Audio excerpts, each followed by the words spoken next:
Now call the May 8th, 2018 meeting of the Alexander County Board of Education to order. Right now, if you will, please join me in a moment of silence.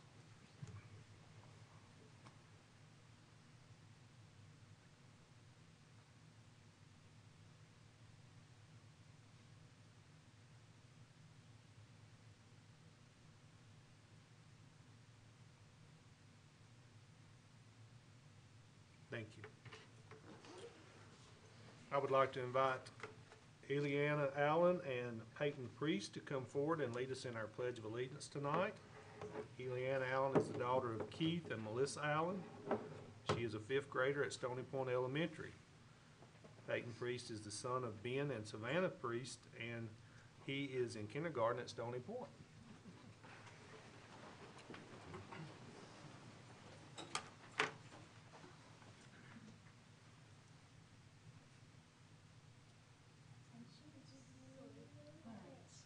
I pledge allegiance to the flag of the United States of America and to the republic for which it stands, one nation, under God, indivisible, with liberty and justice for all. Thank you, guys. Thank you. Great job.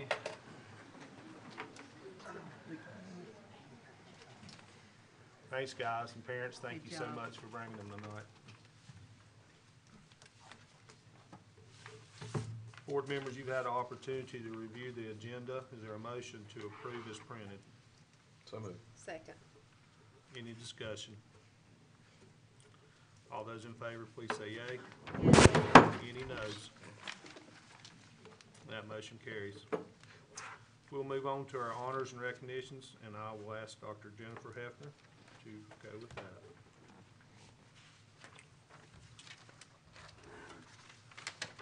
Thank you, Chairman Bowman and board members. Good evening. It's always a highlight for me to be able to present the honors and recognition portion of this monthly meeting. And tonight we're going to start this portion of the meeting by recognizing our Skills USA state winners from Alexander Central High School.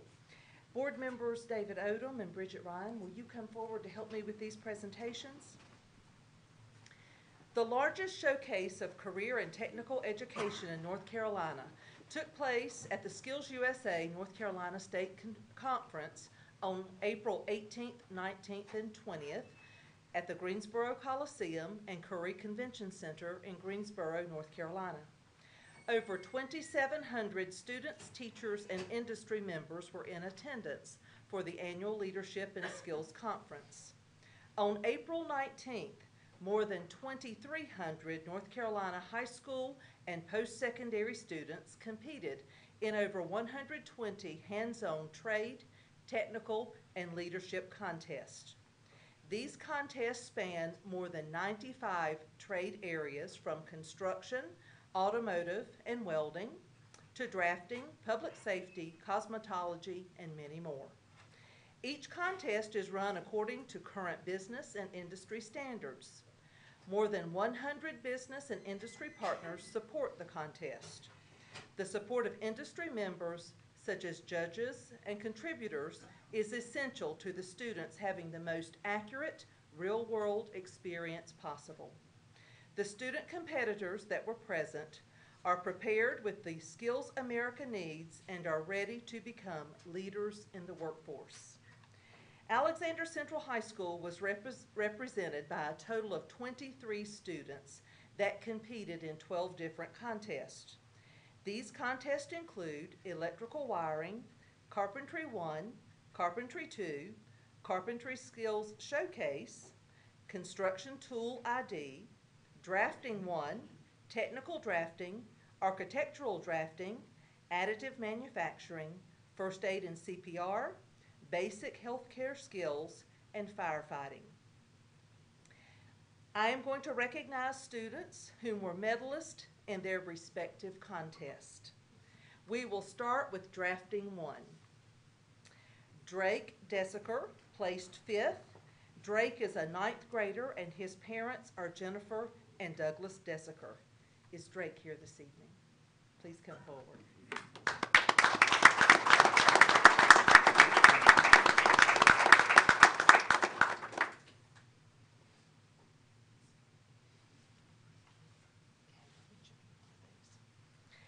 In additive manufacturing, we will recognize Wesley Dunford and John Eckerd, both placing in 5th place.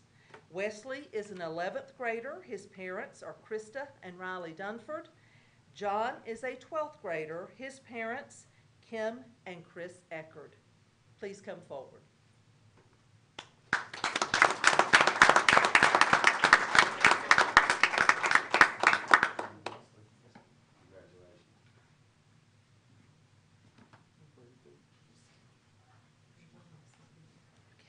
We'll send that back with Mr. Robinson. In the next area, it's carpentry. We had 3 medal holders. Grant Mitchell, 3rd place. Zach Pennell, 4th place. Jay Stein, 5th place. Grant is a 12th grader. Parents are Monica and Scott Mitchell. Zach is a 12th grader. Parent Anna Pennell. And Jay is an 11th grader, parent Tiffany and Jeffrey Stein. Please come forward.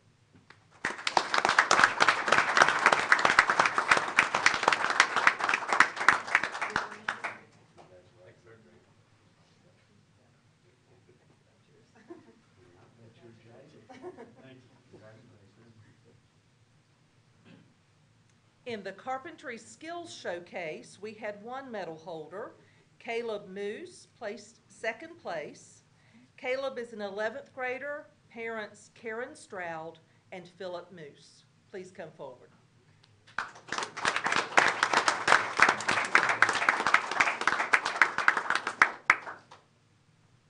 The next area is electrical wiring. Bo McKee, placed 3rd place. Bo is an 11th grader, parents are Keisha and John McKee. Please come forward.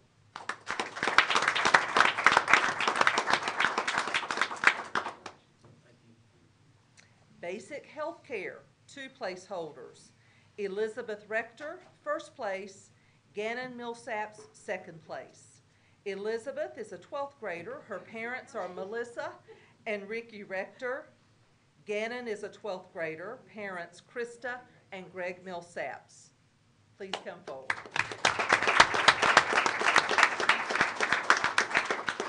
And then last, we have first aid and CPR. 3rd place holder, Garrison D. Jarnett, 11th grader. Parents are Alyssa and Bill D. Jarnett. Please come forward.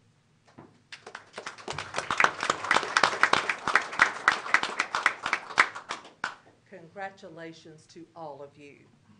I would like to speak just a moment more. Tasha, if you'll give me just a minute before we line them up for the picture. As a 1st place winner, Elizabeth Rector will represent North Carolina at the Skills USA National Leadership and Skills Conference, June 25th through 29th in Louisville, Kentucky, with over 17,000 other attendees. By reaching the national competition, Elizabeth has claimed her spot in the top 3% of all students in her trade area. In Louisville, Elizabeth will be competing against the best from every state in the country to become the champion of her trade. We say congratulations and best wishes to you, Elizabeth.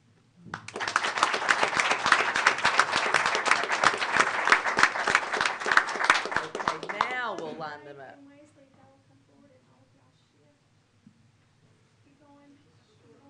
That's good, back right there. That's good. Yes, will the 2 of you get in it? Yes, please.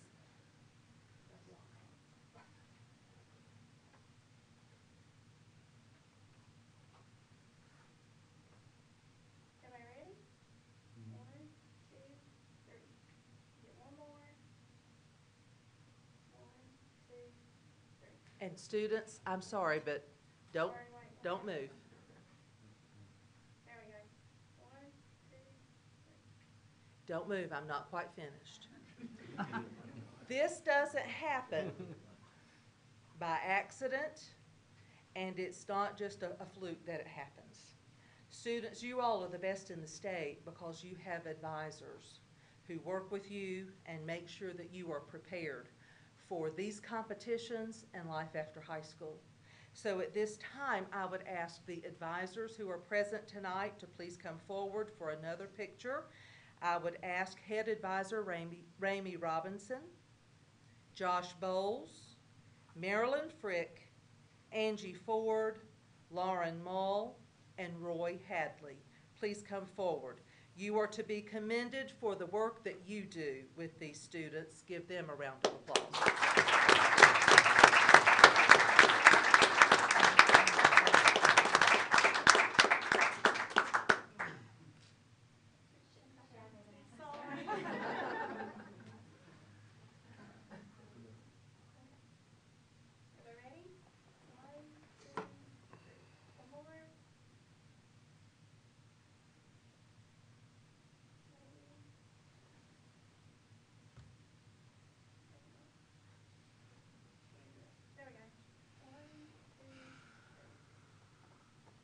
Wonderful. Another Good round of job, applause. guys. Congratulations. Good job. Board Member Sally Hardis, if you'll come forward. We have one more recognition tonight.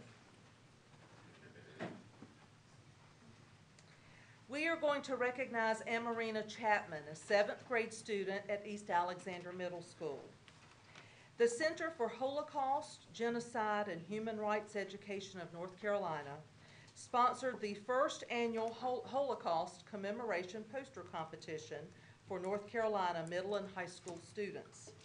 The poster theme was Defiance, Unarmed Resistance During the Holocaust, and Amarina submitted a poster entitled White Rose.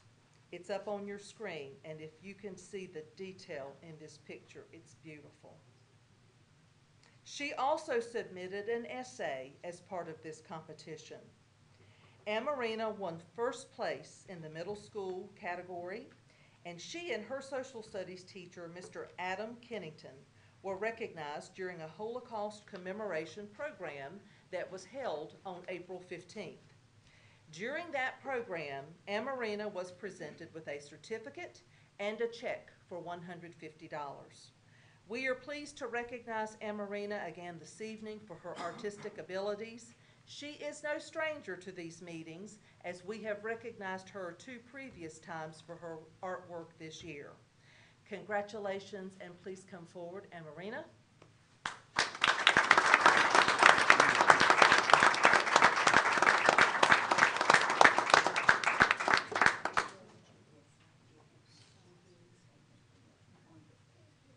And I would ask her teacher, Mr. Adam Kennington, to come up, along with her grandparents, Nadine and Jean Chapman, for a picture, please.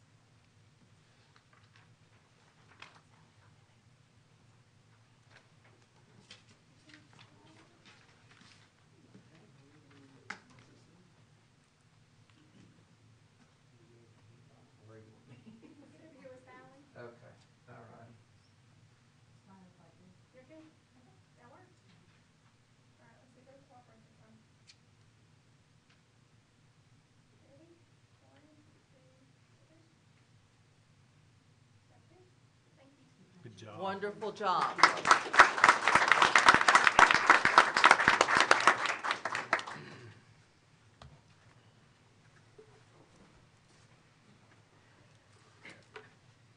Audience, if anybody needs to step out, now would be a good time if you need to leave, or you're welcome to stay. We will entertain you. Everybody runs. Not you guys. No, you don't get it. Maybe you need to clarify. I haven't read Yeah, David wanted to leave. No, you gotta stay, bro. Yeah, we were fully prepared. Do what? He said. You're in?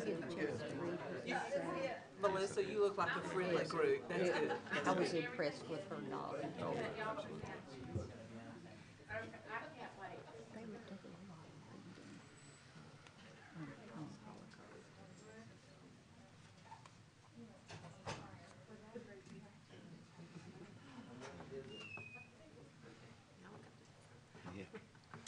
Okay, I don't think we have any public comments, so we'll move along. Board members, you had opportunity to review the consent agenda. What's the pleasure of the board? Move to approve. I'll second. Okay. Is there any discussion? All in favor, please say yea. Yay. Any noes? Motion carries. Thank you. Okay, we're going to move on to reports, and we have Mr. Andy Palmer coming from Stony Point Elementary tonight to give us a monthly update.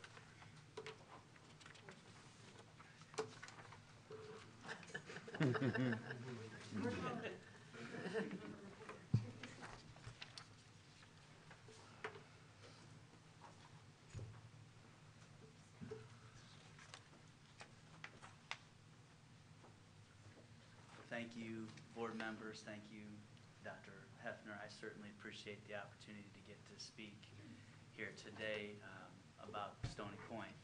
It's very easy to tell you all the good things that we are trying to do and doing at Stony Point. What we're doing with the teachers that are behind me is we're rotating. So 4th and 5th grade went last year. 2nd and 3rd grade are lucky enough and very excited to be here today. And then, of course, we'll do kindergarten and 1st grade and on down the list. But there's just a few things that I want to mention. We have this narrowed down to about 7 minutes, so we'll get you out of here before 11 o'clock tonight. I know that your time is very valuable. But one of the things I wanted to mention that we're doing that started up this year was it's something called a clothes swap. And this was from our school counselor, Kara Smith, and our social worker, Jamie Jones. And what they've done is they collect gently used clothes, and they set up basically a whole shop, if you can imagine, in the gym. And the community is allowed, or anybody who's willing can come in and pick out clothes that they need. And of course, the hope is that you have donated something, and then you come in and you get what you need. It's just a way to try to give a little bit back to the community. And we've had some very good success. We've run it twice this year. Not quite the draw that we want yet, but I think you have to kind of start somewhere and then work up, and hopefully you start to get the numbers. The other thing that we're doing, we have the running club, and this was started by Kara Smith. She has about 20 kids every Monday that show up and they run. I mean, it's as simple as that. But what it does is it at the very end of the school year, we do a huge 5K run. We make a big deal out of it. All the kids come out and they cheer them on, and it's down Barn Street, which is just the road behind Stony Point. And they literally run a 5K, and we time them, and we give out the medals and everything. And it's just a way to of course, for the health side of it, but then just to get them involved and staying after school. Some of these kids that don't necessarily have a whole lot to do when they go home. One of the really cool things that we had is we had Al Conklin come to the school, and WBTV weatherman. He actually spoke to our 5th graders, and he talked to them for probably 45 minutes, maybe an hour, and did just an outstanding job. What always shocks me, and I haven't met a whole lot of famous people, but when you meet them is how just kind of real they are. And that's how he came across, as just a very normal person. And it was a very eye-opening experience for the students, and they certainly enjoyed it. The last thing I'll mention, so I don't use up too much of their time, is our PTO is doing a fantastic job. And if you guys know Shannon Dyson and John Dyson, that's our president and vice president, they are working so hard. Please tell them that their names were mentioned in the board meeting, and just how well they're doing. Teacher Appreciation Week, everything that they're doing this week. But one of the highlights is what they've done, and they've actually been president and vice president for 2 years, is the playground. They have made it their mission. They have put a basketball court up on the Stony Point playground. They have put an outdoor classroom out there that is being used, and if anything, it's a great shade structure. And this year their goal was to get, I know it doesn't sound like a lot, but to us it sure is, some new playground equipment. And through a ton of fundraising and really working very hard, they were able to get 3 pieces of equipment. Roughly $6,000 is what that comes out to be. and it's gonna make a huge difference for our kids for many, many years, not to mention what they've already done. There's a few other things, but I'm gonna skip over, because like I said, I'm gonna keep this moving here for you guys. But this is Amy Childers, she's a second grade teacher. This is Savannah Priest, Miss Melissa Allen, and then Marilyn Angle, our third grade teachers and second grade teachers, and they're just gonna show you a little bit about our STEM and STEAM that we're doing at our school. Thank you, guys. One of the things I thought about when Mr. Palmer approached me about organizing a STEM focus for our children this year was we need to focus on being 21st century learners. So I started investigating STEM. And I learned that STEM is important because it actually is a part of every day of our life, whether we realize it or not. Science is everywhere in the world around us. And math is also something we use in our daily life. I also learned that STEM stands for science, technology, engineering, and math, but what makes it STEAM is when you add an art aspect. And that was really cool because we don't have art in the elementary schools, and this is one way we can get it in. We just talked about it, and we decided that we were going to hold it once a month on the early release days that y'all so graciously gave us to help us out. That's an exciting day for the children, so we thought that would help get them pumped up, get them going, get them focused, and get them really active in it. And we did these projects school-wide. All children participated. Some of us joined together, our classes, and did it as a collaboration thing. We did learn a lot this year. We have decided we're going to use STEAM again next year. I even did a little fundraiser called Rolling into STEAM with Stony Point, so that helped out a little bit. But the kids love it. One of the highlights of my day was when the children would come to me in the hallway. No, I didn't know who they were, but it was, Miss Allen, when's our next STEM project? What are we doing? Well, I kept that a secret. I didn't even tell my own daughter because I didn't want her to have any extra little help or anything. So I spent the summer planning and getting it ready. It was a secret from all children. Mr. Palmer and the adults knew, of course, and we got all the materials together. We just recently engineered our own frogs. So if you get a chance, come by Stony Point and see the children's frog creations in the hall. They're really cool. And I'm going to turn it over to Miss Childers now. So teachers were trained in STEM and STEAM, and if you can imagine taking all our K-5 teachers, Mr. Palmer, Ms. Gwaltney, and putting us in a room, and we were put into teams, and we practiced some of these engineering projects. And as a teacher, you're getting ready for the beginning of the school year, like one more thing, but actually it was very engaging and it was very fun, and it actually gave us kind of a perspective on what our children were about to do and on what they are experiencing and expected to do as they are 21st century learners. My favorite part was the competition part, and we have seen that in our classroom because the kids have a set time, they have teams, they have to collaborate. Sometimes you have really strong leaders in one group and they argue and they have to learn how to work it out. And it just has been something very different that they get to actively engage in.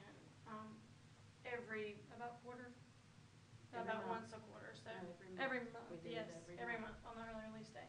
So it has been really good for Stony Point. Now, as you can imagine, we can't do the same project school-wide based on everybody has different abilities as far as what grade they're in and how old they are. So we had to do a little bit of modifying for some of the activities. And this is one of the examples that we have on the board here. This particular STEM activity was at Halloween, so we were constructing a spider web. And the picture on the left is the older group. They were using construction paper and dental floss to construct their spider web. So we differentiated for the younger students because dental floss would be a little bit hard for tiny hands to be working on.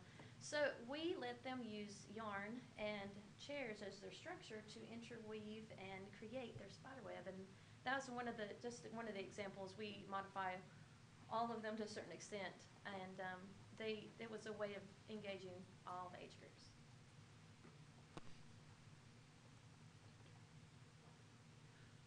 We also, the care squad from the high school comes over, and we also incorporated them and had them help the students. And I personally, in my class, my boys looked up to those high school boys so much. They just couldn't wait for them to come, and they were such a positive role model for them, and to see them being there with those kids and working with them on an activity. But I say my favorite part of STEM is for students who have challenges academically, for learning disabilities or whatever, to come in there and everybody's on a level playing field. And to see them thrive, to see them have a winning project, and see their faces light up, it's worth every bit of time we take for it.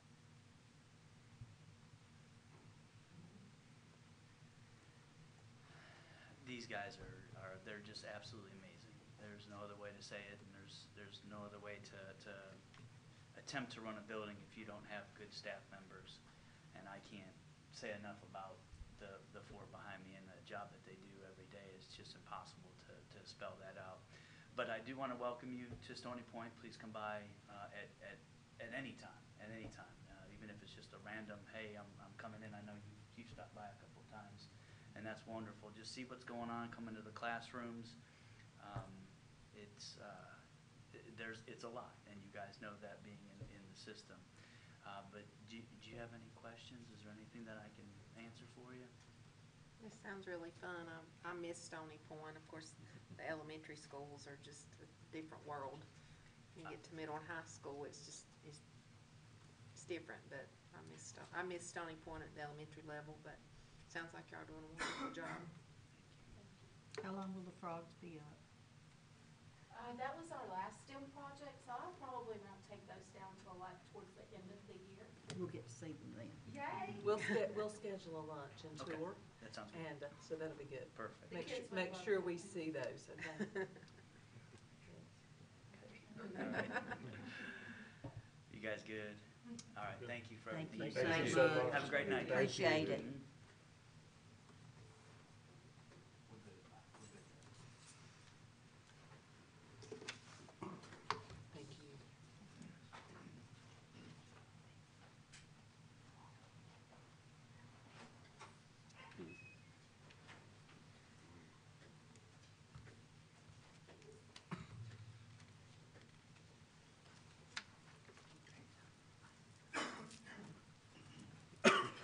Next is our Superintendents Report, and I will ask Dr. Jennifer Hefner to do that.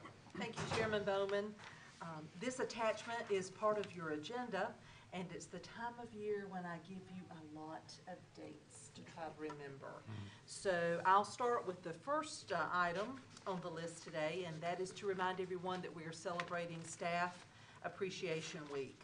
We are celebrating all staff in the school system, and today is Teacher Appreciation Day across the nation. Please make a special effort to thank all employees of the system at some point this week. The second item is our Of the Year celebration, and that's scheduled for Thursday, beginning at 6 in the auditorium. We're going to be celebrating nominees and winners from 5 different categories during the event. First Year Teacher of the Year, Classified Support Staff of the Year, Certified Support Staff of the Year, Teacher of the Year, and Principal of the Year. It will be a wonderful night to celebrate the hard work and dedication of our staff within the school system, and then a reception will immediately follow the ceremony. Please make plans to attend.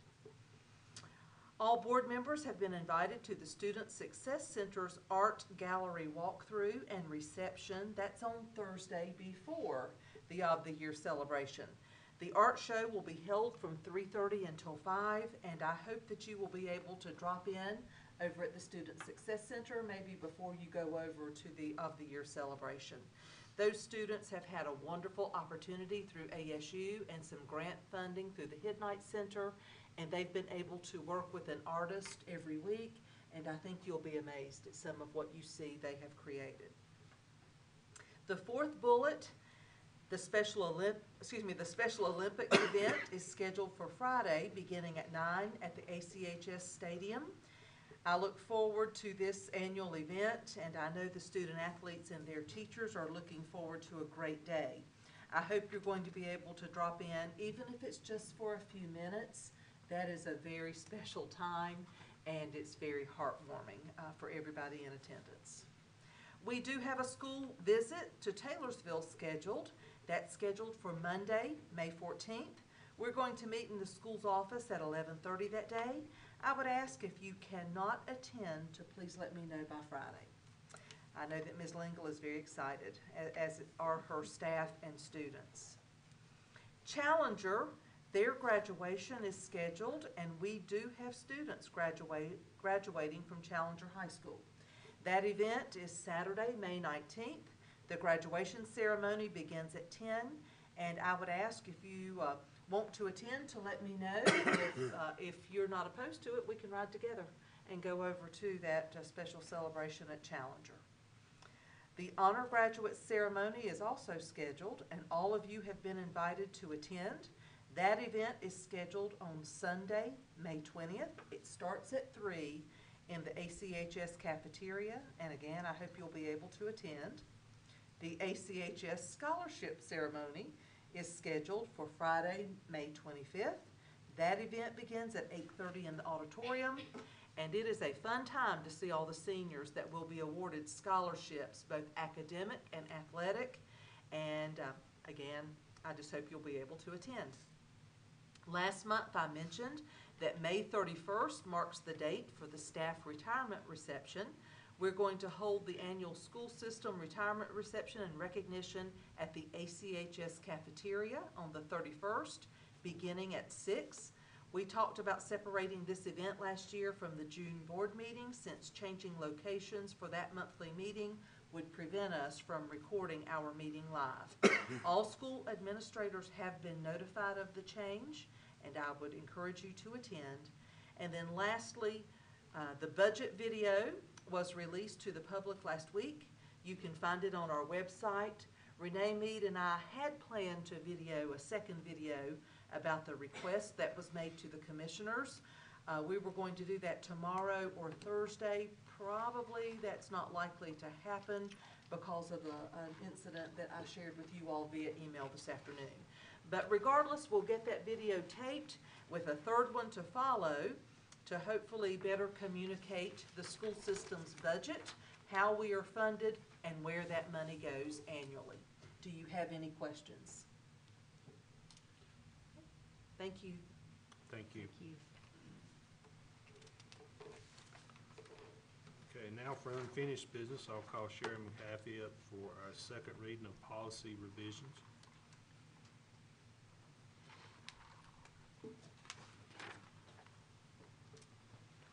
I am bringing back the 7 policies that we had last month. I've received no comments, no questions, no suggestions, and so I ask that you approve those on the second reading. Move to approve. Is there a second? Second. Any discussion? All those in favor, please say yea. Yay. Any noes? Thank you, that motion carries. Mrs. Haffey, will you please continue? We have 6 policies for first reading this month. We'll let those stand a month, and I will discuss them with the principals, and we'll get input and bring them back next month. Okay. And we have you up again for some more. Lucky you. I pulled out this policy separately because I would like to ask for approval on the first reading. The school nurses have been revising the administering medicines to students policy. The School Board Association has made a major change in that policy. However, they're still working on it, and there was one time-sensitive issue they wanted to get added to the policy, and that adds only sunscreen and lip balm will be allowed with parent request as documented on the authorization of medication form. And when I talked with Kim today, they want parents to be, Kim Reitzel, the lead nurse, parents to be able to fill out an authorization form without a doctor's approval and bring sunscreen and lip balm for the school personnel to administer to their children. And the reason this is time sensitive is because we have field days and camps and those sort of things coming up. Board members, you've heard the recommendation to approve this policy on the first reading. What's the motion? So Move to moved. approve. Okay, I've got a motion and a second. Is there any discussion? All in favor of policy 6125 on the first reading, please say yay. Yay. Okay. Any noes? Thank you, that carries. Thank you, Sharon. Thank you, Sharon. I will now call Dr. Bill Griffin for additional policy revisions.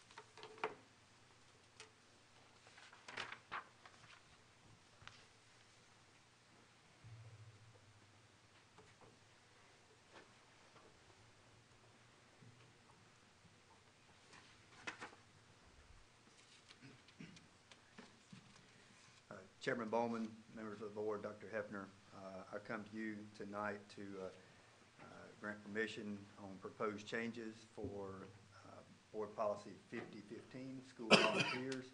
I believe you guys have that policy in front of you. You will note that there are several changes, and those changes are in red to that policy. Please note that the first several changes in numbers 1 through 3 are only some grammatical errors that we wanted to make sure that we got changed within our policy. Number 4, we also wanted to move that paragraph up to add it in front of level 2 screening so that it would read properly.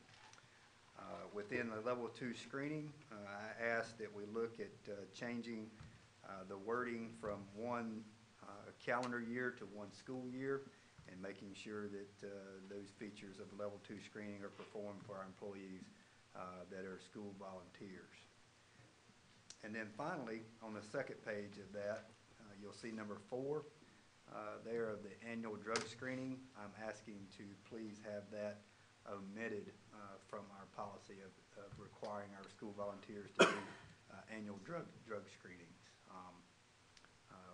We have seen that's very costly to our volunteers.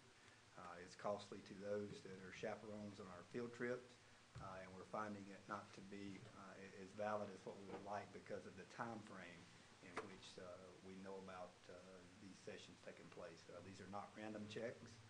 Any employees or, any volunteers who apply for that have some time before they are screened for these field trips. So I'm not sure of the validity that we have taking place with those. So I ask that that be omitted to try to help some of our constituents as they volunteer at our schools. I do want to bring up the fact that we are still mandating those criminal background checks to make sure that those that are with our students and around our students are in good standing. Any questions on those recommendations? You'd like approval on this? If you guys would, or you can certainly bring it back for a second reading if you have questions or concerns. Move to approve as presented. Second. Okay. Any discussion? All those in favor, please say yay. Yay. Any noes? Thank you. Thank you. Also have in front of you 7440, reassignment and transfers of school employees. I would bring your attention to the third paragraph of that policy code. What I would like to ask is that we add the language of one sentence there, that voluntary lateral transfers of certified employees shall be closed to employees during the months of January and June. What that is basically stating is that our certified employees, our teachers, we find it very, very difficult after that first semester between January and June. If we have a vacancy for someone else to transfer from within into that position. That creates a snowball effect that's really not good for either of the schools. So what I would like to have is that those transfers are closed during that time. We would place that position as an interim position and then fill it in the summer where those employees that have interest in that position could certainly have opportunity to apply for it at that particular point. But putting someone out of a school, transferring into another one, I just really don't know that that's in the best interest of our students that close to the closing of the school, so that second semester. I have a question. Yes, sir. Was that January through June? Yes. Okay. So that second semester of school, they would not, I'm proposing that they not be allowed to transfer. And if we had an opening within a school at that particular time, we would fill it with an interim position to the end of the school year. to which it would become open again for those persons to apply.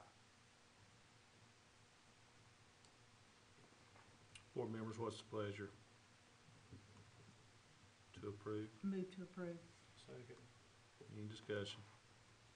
All those in favor, please say yes. Yes. Any noes? Thank you. It carries. Thank you very much. Dr. Griffin, will you continue with the YMCA bus presentation? Thank you, Chairman Bowman. You also have before you the agreement that we have utilized for activity buses to be used by our YMCA, Alexander YMCA, for summer use. That proposal stands as what it has before in the past, except for a change in compensation. And that has moved up to we're asking for $1.30 per mile to use those activity buses. And that would be reimbursed to the Transportation Department. That's the same cost that we apply to use of our schools for those particular buses. The rest of the language is as has read before in the past. They would be insured and make sure they have a driver that's certainly qualified to drive those buses and return our buses to us in good standing at the end of the summer after they use it. So I request that we proceed and allow the YMCA to utilize our buses for their summer use. Move to approve. Second. Any discussion? All those in favor, please say yea. Yea. Any noes? That carries. Thank you so much. Thank you. Have a good evening. Thank you. Okay, next up, in the absence of Kathy Cottle, Ms. Mahaffey will present the school nutrition plan. Okay. The North Carolina Department of Public Instruction requires all school systems to have a written procurement plan for their school nutrition programs. The Alexander County Schools Procurement Plan for School Nutrition Programs contains the procurement policies and procedures for our school nutrition program. The plan has 7 parts. Part 1, Code of Ethics governing the procurement of goods and services using school nutrition funds. Part 2, procurement methods used to purchase goods and services, including formal and informal procurement methods, emergency and pressing needs purchases. Part 3, purchasing cooperatives. Part 4, additional procurement provisions such as the taste testing of products. Part 5, document and records retention. Part 6, other procurement requirements, including solicitation and awarding of contracts to minority and women-owned businesses. Part 7, contract oversight, and a code of ethics and conflict of interest policy. Kathy Cottle, Interim School Nutrition Program Director, is requesting approval of this plan to meet the state deadline that was recently established. Move to approve as presented. Is there a second? Second. Any discussion? All those in favor, please say yea. Yea. Any noes? Thank you. Thank you. Our next item is the supplemental funds for Head Start, and I'll ask Ms. Macy Jones to come forward. Okay, yes, ma'am.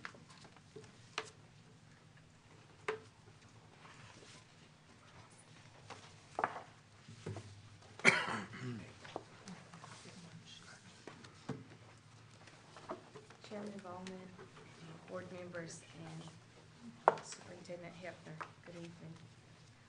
On Friday afternoon, late Friday afternoon, I received an email from a program specialist in Atlanta saying that there is the opportunity for programs to ask for one-time supplemental health and safety funds.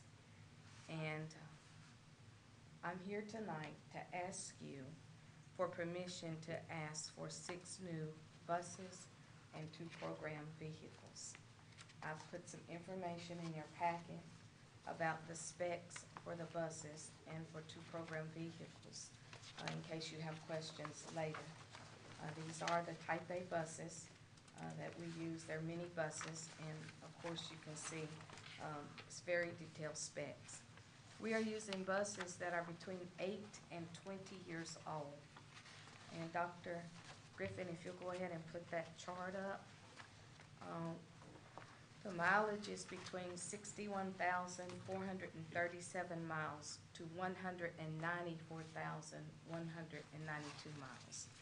The oldest bus that we're using right now on a regular route is a 1998, and we use a 1991 model with 157,732 miles as a spare. It looks like a dinosaur whenever we have to bring it from the bus garage and use it. Last year, we spent $8,806.51 to have a bus repaired. And right now, we have one in the shop that's waiting for repairs to be made for $4,645. Our current program vehicles were purchased in 1991, 1995, and 1999. I heard a chuckle. It's all right. Head Start performance standards say that we are supposed to offer children and parents transportation to and from agencies that provide health services or social services.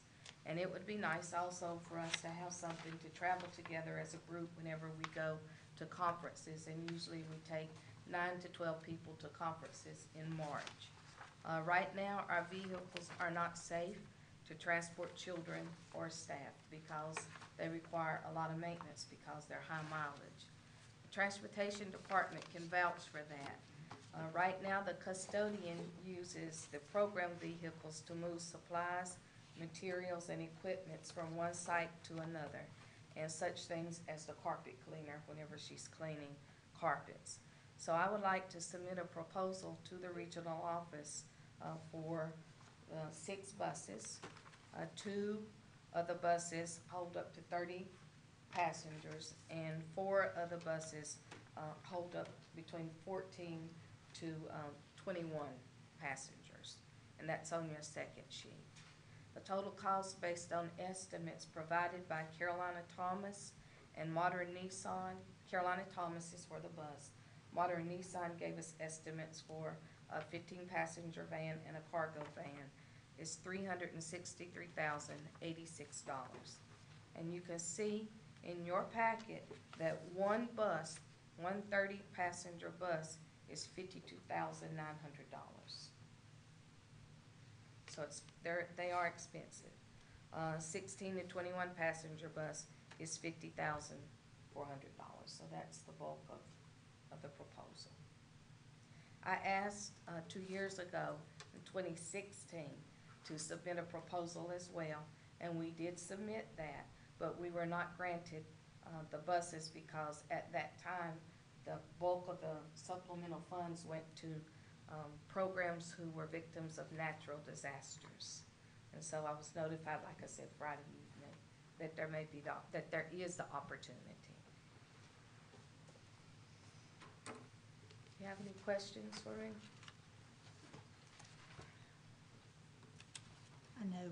I know we need the buses because just about every policy council meeting, we discuss the repair of those buses and how we are desperately trying to keep them running. And what other people don't understand is, like at Stony Point, we have the capacity to have up to 54 children in those 3 classrooms, and the same at Wittenberg. But some of our buses may just hold 14 children. So you can't even get a full classroom on one bus. So if a child moves to another place, then we have to change maybe 2 or 3 children to accommodate another child on a route. It's like that domino effect, because our children have to be in the 5-point harnesses, and you don't have to have that on the school buses. So that's one reason for asking for buses that will hold up to 30 passengers, so that if we go on field trips or if we need to haul more than 14 children or more than 30 children, that we have that opportunity available to us. Macy, was any indication given as to how competitive it will be to get this funding? It was not. Okay. And again, this just happened suddenly, Friday at 3:06 p.m. is when I got the email. And so I've had to work quickly to put this together. Macy, if you get this grant, your older equipment, would you sell it or get rid of it at some point, or what's your I thoughts there? believe that we would be able to use some of those buses as spares, but I would definitely talk to John at Transportation and Dr. Griffin about what we need to do about the current inventory. Do they typically fully fund a request if they fund it, or partially? In the or past, can- they have fully funded, so, in the past. But I don't know what the other needs are and how they prioritize those needs for the region. Do you know how much the entire grant is for? It's for whatever we want to ask. Well, I'm sorry, I didn't ask my Okay. question correctly. Is there a certain amount of money that they're giving that They you know about? No, They didn't? they did not tell me. Okay. They just said one-time needs. Okay. So, they did not. They did not give me a cap or a Okay. maximum amount. So I'm going to ask for everything. That would be a good thing. How many times have we been turned down in the past? So, I mean, Not very often, except they just didn't even fund many programs at all in 2016 because of those natural disasters. And of course, if you lose an entire center, that's different from just needing buses for transportation. So, Okay. Board members, is there a motion to approve as presented? Make a motion, we approve as presented. second, Any discussion? All in favor, please say yay. yay. Yay. Any noes? Thank you.